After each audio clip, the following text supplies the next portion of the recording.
Bruce Wayne with one of my amazing stories. So today I'm going to talk to you about when I just arrived in the United States from Jamaica. Now, living in Jamaica all those years, one of the things that I don't think a lot of Americans are aware of is that at the time, America was considered like the promised land. The messaging that was done, that we received in Jamaica, even as a small child, was almost like you could pick up gold off the streets of the United States. It's very difficult to understand from an American perspective how well marketed the messaging of democracy and capitalism and freedom and the ability to be whatever you want to be. Essentially, the American dream really permeates throughout the Caribbean, and I would argue throughout the world. And so coming to the United States and getting on a plane, that was one of the things. Is like to get on a plane. I know everybody takes get on a plane now and they don't think anything of it. They just get on the plane, they wear their sneakers and a t-shirt, and they get on the plane.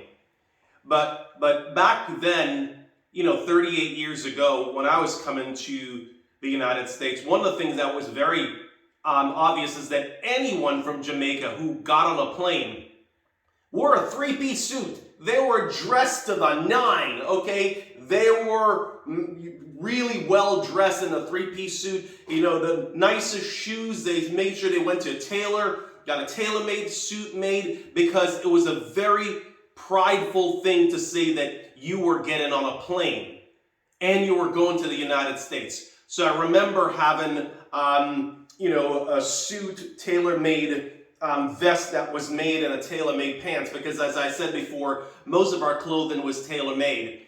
And, and getting on the plane. And when I got on the plane, there were some Americans heading back home. And I remember seeing some white people.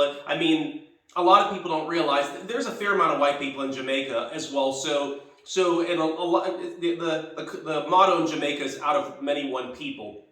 So you certainly saw a lot of different races there. We had Chinese people across the street from us that were our neighbors. We had Indian people from India who were some of the shopkeepers and neighbors that went to school with them, etc. So I was not unfamiliar with people of different races or color.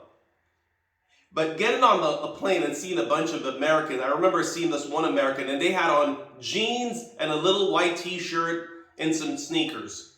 And it just blew my mind, like, how could you dress like that to such a formal event? I could not understand that at all. So that was my first engagement with the American culture, those simple things.